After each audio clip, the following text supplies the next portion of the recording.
बात का अनुभव हो गया कि मुझे लौटना चाहिए, वो लौट गया। वो घमंड में आगे नहीं बढ़ा कि अब मैं नहीं लौटूंगा जी, अब तो मैं और आगे जाऊंगा, मुझसे गलती हो गई है, अब तो मैं जा ही नहीं सकता। यदि आपको लगता है कि आपने मूर्खता की है, आप लौट आइए मसीह के पास में, कोई देर नहीं हुई। और आपको किसी की सलाह, किसी की राय की आवश्यकता नहीं है। परमेश्वर आपसे आज भी प्रेम करता है। मेरे साथ वचन निकाल लीजिए, यूहन्ना उसका 10 अध्याय और उसके 11 पद को पढ़ लीजिए। यीशु मसीह ने कहा, अच्छा चरवाहा मैं हूं जो अपनी भेड़ों के लिए अपना प्राण देता है। मैं I am a good shepherd who can lay his life for you. इस विषय को समझ लीजिए, इसके गहराई को समझ लीजिए। जैसा मैंने कहा, दर्शन का मतलब होता है किसी विषय, वस्तु या व्याख्या के अंतिम छोर तक जाना। अब आपने पढ़ लिया कि यीशु मसीह ने कहा कि मैं अच्छा चरवाहा हूं और अच्छा चरवाहा अपने भेड़ों के लिए प्राण देता है। यह सुनकर आप चले गए, इसका अर्थ अनुभव आपको मिला ही नहीं, तो फिर क्या फायदा। भारतीय दर्शन में एक विषय है कर्मयोग। कर्मयोग का मतलब यह है, जो व्यक्ति कह रहा है क्या वो व्यक्ति कर रहा है। जो व्यक्ति सोच रहा है, बोल रहा है और कर रहा है, उसे कर्मयोगी कहा गया। जैसे मैं आपसे कहूं कि आप सिगरेट मत पीजिए, तंबाकू मत खाइए, आप किसी से घृणा मत कीजिए, और मैं खुद घृणा करूं, मैं खुद तंबाकू खाऊं, सिगरेट पीऊं, तो मैं कर्मयोगी नहीं हूं। कर्मयोगी कौन है? जो सोचा गया, जो बोला गया, वो किया गया, उसमें समानता हो। भाई मैं आपकी सहायता करूंगा, ये मैंने सोचा, मैंने बोला और मैंने आपकी सहायता की, मैं कर्मयोगी हूं। मैंने कहा मैं आपके साथ खड़ा हूं, आपके दुख में, आपकी चिंताओं में आपके साथ खड़ा हूं। मैंने सोचा, मैंने कहा मैं आपके साथ खड़ा हूं, आपके दुख में आपके साथ खड़ा हूं। जो कहा गया वो किया गया कि नहीं किया गया, इसे कर्मयोग कहा गया। अब यीशु मसीह ने कह तो दिया कि भाई मैं अपना प्राण दे दूंगा, लेकिन जब कठिनाई आती, परिस्थितियां, प्रभु हमारे चले जाते, कहते भाई वो तो मैंने कहा था। जैसे चुनावी वादे हमारे नेता लोग करते हैं, भाई मैं करूंगा, तू करके दिखा, मैं कर दूंगा, आप मुझे वोट दे दो, मैं कर दूंगा। वोट भी दे दिया, अब तू करके दिखा। आज 4 साल हो गई, मेरे घर के बाहर की गली सुधर नहीं रही। आइए आप जयपुर में, मेरे घर के सामने 4 साल हो गए, डेली लड़ाइयां होती, झगड़े होते उसके लिए। और मैं तो इन विवादों से निकल चुका। मैंने कहा तुम्हें सड़क बनाओ ना बनाओ, भाई मैं तो अपना स्वर्ग का रास्ता मैंने नाप लिया है। कितना झूठ है। इसलिए यीशु मसीह पर चिंतन कीजिए आप। जो उसने कहा कि मैं अपना प्राण दे दूंगा, उसने दिया कि नहीं दिया, फैसला आप बताइए। इससे उसे कर्मयोग कहा गया।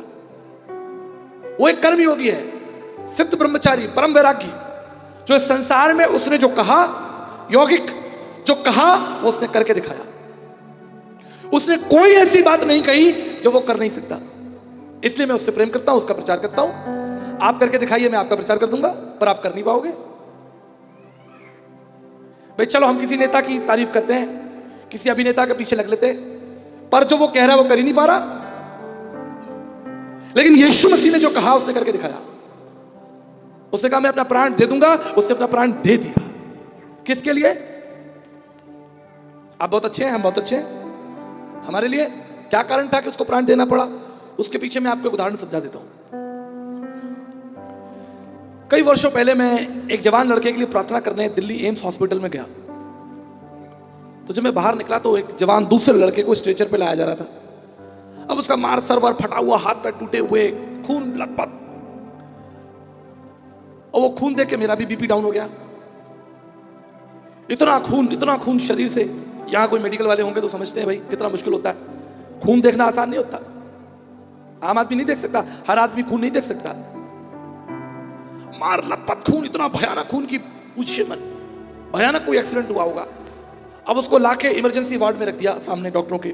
डॉक्टर भी देखकर कांपने लगे, इतना भयानक एक्सीडेंट हुआ।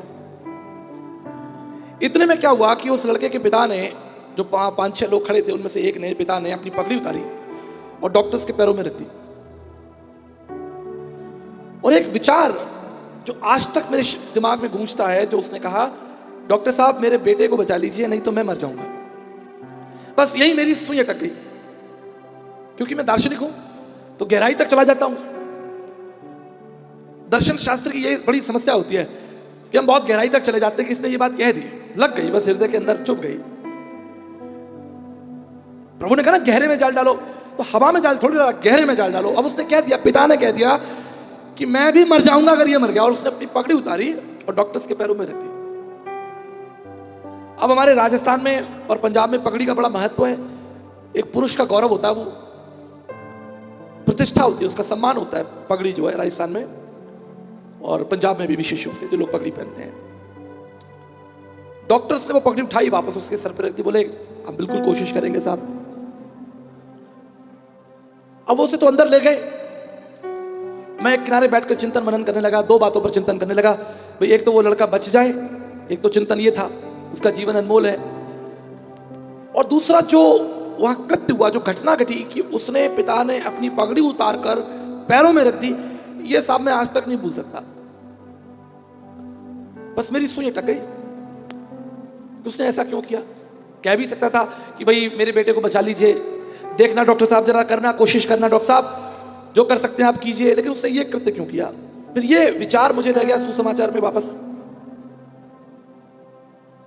अरे भाई प्रभु को अगर कोई चमत्कार करना था, लंगड़े चलाने थे, अंधे चलाने थे, वो दाखरस वाकरस बनानी थी प्रभु को,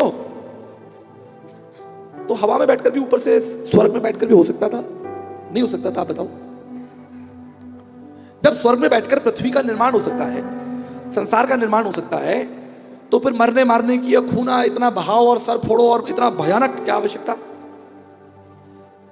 पर यही तो रहस्य है, यही तो आपको समझना है, यही तो सारी कहानी अटकी हुई है, यही तो सुसमाचार है कि एक पिता अपने पुत्र की रक्षा के लिए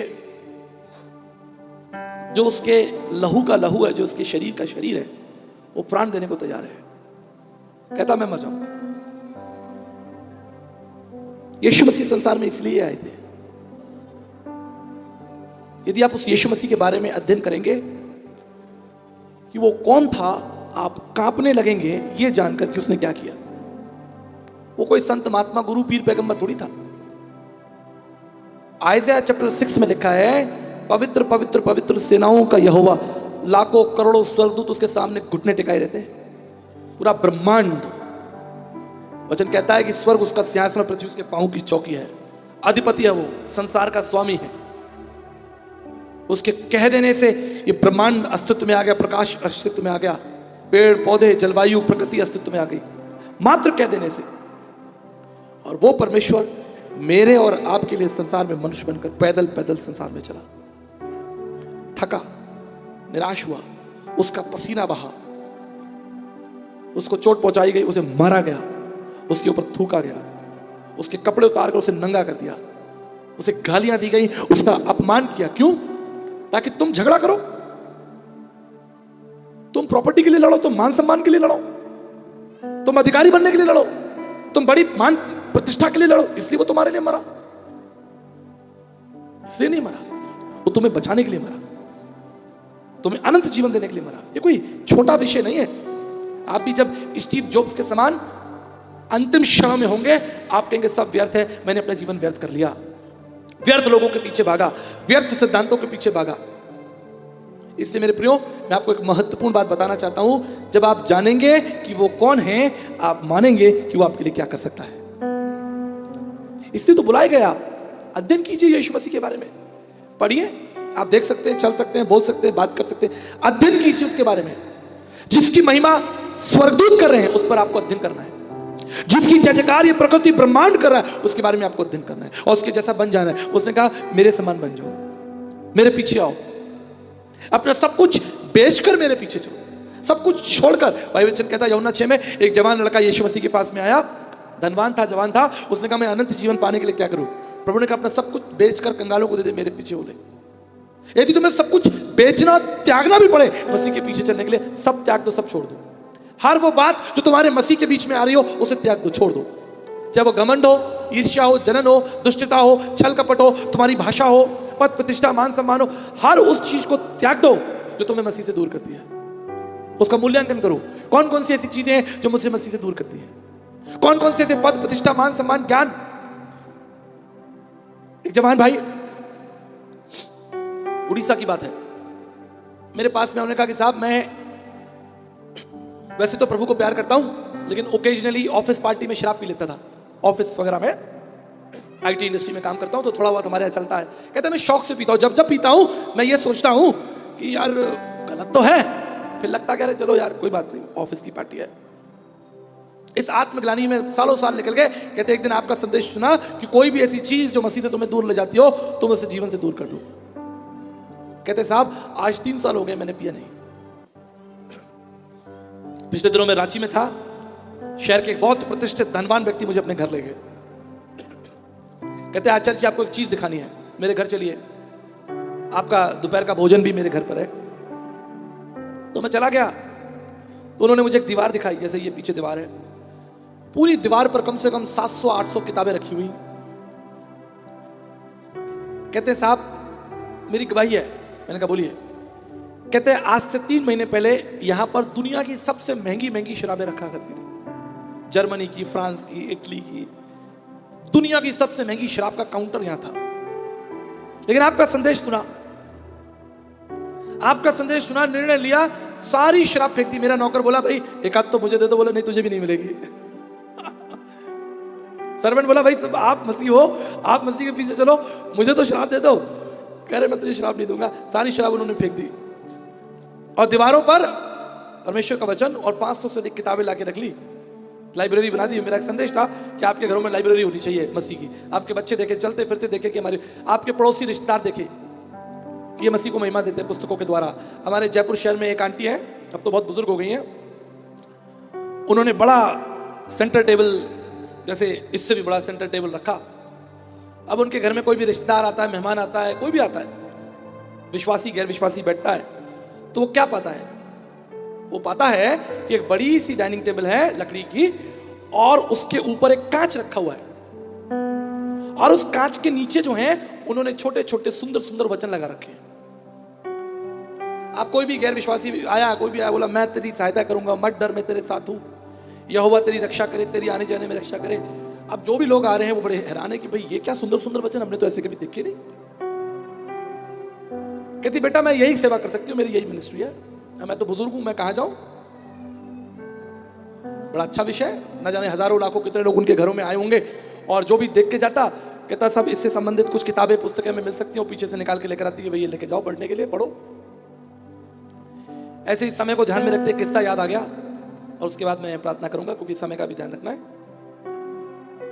एक बार एक बाइबल कॉलेज से लड़का निकला पढ़कर, बड़ा जोश में कि भाई मैं प्रभु की सेवा करूंगा, प्रचार करूंगा, प्रभु के सिद्धांतों को बांटूंगा, प्रभु के लिए जीऊंगा मरूंगा और पापियों को बचाऊंगा। लेकिन अब समस्या ये है कि भाई पापियों को ढूंढे कहां, कौन कहेगा मैं पापी हूं। भाई तुलसीदास जी फिर भी बढ़िया थे, उन्होंने खुल्लम खुल्ला कहा हूं पापी पतित परम पाखंडी। गुरु नानक साहब ने भी कहा, तुलसीदास जी ने भी कहा मौसम कौन कुटिल खल कामी, पापी कौन बड़ो मोह से सब पतितन में नामी। पौलुस भी कहता मैं पापी हूं, पतरस ने भी स्वीकार कर लिया, हे प्रभु मेरे पास से चला जा, मैं पापी हूं। लेकिन अब आज की तारीख में आपको बोले भैया आप पापी हो, सुनो, तो वो तो मारेगा, आपके पीछे पड़ जाएगा। अब उस जवान लड़के ने सोचा कि भाई मैं क्या करूं क्या करूं क्या करूं। मतलब छोड़ो यार ये सब काम बहुत मेहनत के हैं, पापियों को ढूंढने कहाँ जाए। उसने एक दुकान खोल ली, सिगरेट, तंबाकू, बीड़ी, गुटखा।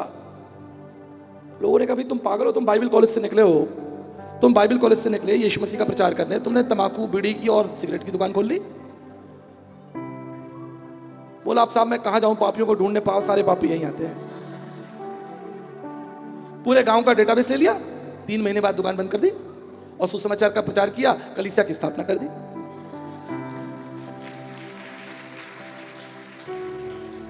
अब भाई ये जवान लोग कहीं कल फॉर्मूला कल तुम अप्लाई करने मत लग जाना यार, ये उदाहरण था, किसी के लिए था, किसी की प्रभु के साथ साठगांठ थी, तुम मत लग जाना कहीं पास्टर साहब कह के गए कि दुकान खोल लो। अब जो मुख्य बात है वो आपको मैं बताकर आज समापन करना चाहूंगा। देखिए भाई मैं वो पादरी नहीं हूं जो चीखू चिल्लाऊं, यहाँ पर बहुत सारी चीजें होती है, मैं तो बैठकर आराम से सिद्धांतों की बात करता हूं। दाऊद कहता है मुझे जो दुख हुआ वो भलाई हुआ ताकि मैं तेरी विधियों को सीख सकूं। दुनिया में बड़े बड़े राजा हुए लेकिन दाऊद जैसा कोई राजा नहीं हुआ। सब उस पर आस लगा रहे हैं कि भाई हमारा राजा है, दाऊद है, लेकिन वो कहता है कि यहोवा मेरा राजा है। हालेलुया। आज आपकी बारी है, उस यीशु मसीह का दर्शन कीजिए आप। और कौन सा यीशु? जो पानी पे चल रहा है वो नहीं, वो यीशु जो दाखरस बनाना है वो भी नहीं चलेगा, वो यीशु मसीह जिसने 38 साल के व्यक्ति को चंगा किया, वो भी नहीं चलेगा। कौन सा यीशु? जो क्रूस पर घायल लटका हुआ है, जो क्रूस पर अकेला है, जिसके माथे से गाढ़ा गाढ़ा रक्त बह रहा है, उसकी आंखों के अंदर भर गया है, आंखों के अंदर, वो देख नहीं सकता ठीक से, लेकिन वो तुम्हारे लिए रोता है, तुम्हारे लिए विलाप करता है, तुम्हारे लिए दुख उठाता है। जैसे एक मां बच्चे को जन्म देती है, जन्म तो वो एक दिन देती है, लेकिन जीती उसके लिए सालों साल है। ठीक इसी तरह वो घटना तो उस दिन हुई कि वो तुम्हारे लिए क्रूस पर चढ़ाया गया, लेकिन आज भी वो तुम्हारे लिए विलाप करता है, आज भी तुम्हारे लिए प्रार्थना करता है, आज भी वो तुम्हारे बारे में सोचता है। इसलिए तुम बुलाए गए। यदि वो तुम्हें ताड़ना दे, उस ताड़ना को स्वीकार करना। यदि वो तुम्हें करेक्ट करे, उस करेक्शन को स्वीकार करना। याद रखना, परमेश्वर का वचन कहता है, उसका एक वायदा है आपके लिए। नीति वचन उसका 3 अध्याय 5-6 में लिखा है, तू संपूर्ण हृदय से परमेश्वर पर भरोसा रखना और अपनी समझ का सहारा ना लेना, वो तेरे लिए सीधा मार्ग निकालेगा। वचन कहता है, सुलेमान यहोवा से प्रेम रखता था और अपने पिता दाऊद की विधियों पर। पहला राजा 3:3 में लिखा है कि सुलेमान यहोवा से प्रेम रखता था और अपने पिता की विधियों पर चलता था। इस बात को याद रखिएगा, क्योंकि दाऊद यहोवा से प्रेम रखता था, उसकी संतान भी यहोवा से प्रेम रखती थी। यदि आप यहोवा परमेश्वर से प्रेम रखेंगे, यदि आप उसको अपना प्रभु स्वीकार करेंगे, यदि आप उसके पीछे चलेंगे, आपकी आने वाली पीढ़ियां उसके पीछे चलेंगी। ये होगा आपके समय में। मैं अंतिम बात बताकर आपके लिए प्रार्थना करूंगा। इतवार का दिन होता था, मेरी मां, मेरे पिताजी कलीसिया के लिए हमें तैयार करते थे, हम छोटे छोटे थे। ठीक उसी समय टीवी पर मोगली आता था। अब आप कल्पना करके देखिए, एक छोटा बच्चा जो मोगली देखना चाहता है, कार्टून देखना चाहता है। मैं अपने पिता से कहता था, अपनी मां से कहता था, क्या मैं आज रुक सकता हूं और मोगली देख सकता हूं? याद है आपको? कितने लोगों को याद है मोगली आता था? मेरी मां मेरे पास में आती, मुझे प्यार से समझाती, कभी डांटती, लेकिन हमेशा मेरा हाथ पकड़कर मुझे चर्च ले जाती। मैं चर्च में बैठा सोचता था कि आज मोगली में क्या दिखाया गया होगा, आज क्या हुआ होगा। लेकिन मैं हाथ उठाकर धन्यवाद देता हूं, मेरी मां सही थी, मेरे पिता सही थे। आज आपकी बारी है, उस यीशु मसीह के पीछे चलिए। What will be the benefit if you gain everything and lose your salvation? संसार की सारी सम्मति आपको मिल जाए, लेकिन अंत में तुम्हारा प्राण, तुम्हारा जीवन, तुम्हारी आत्मा अंधकार में डाल दी जाए। अभी भी समय है, वो द्वार खुला है। वचन कहता है कि परमेश्वर ने नोहा से कहा कि तू अंदर चला जाना और मैं इस द्वार को बंद कर दूंगा। जो अंदर थे वो बच गए, परंतु जो बाहर थे वो नाश हो गए। द्वार बंद कर दिया गया। आज द्वार खुला हुआ है। आज मूल्यांकन का द्वार खुला हुआ है। आज दर्शन का द्वार खुला है। आज विचार करने का द्वार खुला हुआ है। आज निकट आने का द्वार खुला है। मेरी प्रार्थना आपके साथ है, मेरी ब्लेसिंग्स आपके साथ है। याद रखिएगा, उसने स्वर्ग की महिमा को त्यागा, इस संसार में मनुष्य बनकर आया, हमारे लिए अपमानित हुआ। किसी बड़े दार्शनिक ने कहा है कि शरीर की चोट का दर्द भरा जा सकता है। शरीर में कोई चोट लग जाए, उसका दर्द थोड़े समय के बाद चला जाएगा, लेकिन अपमान का दर्द कभी नहीं जाएगा। अपमान का दर्द कभी नहीं जाएगा। शरीर से वो घायल किया गया, लेकिन कल्पना कीजिए जब उसके मुंह पर थूका गया होगा। वो परमेश्वर जिसने आदम और हव्वा की नंगता को ढका, उसके कपड़े उतार लिए गए, उसे नंगा कर दिया गया। ये वही परमेश्वर था जिसने अदन की वाटिका में आदम और हव्वा को ढका था। ये वही परमेश्वर है जो आज क्रूस पर मेरे और आपके लिए बिना कपड़ों के लटका है, सिर्फ इसलिए कि तुम उसका दर्शन कर सको, तुम उसको जान सको कि वो कौन है। जिसने घायल यीशु मसीह का दर्शन कर लिया, उसने जीवन को देख लिया, उसने सब कुछ प्राप्त कर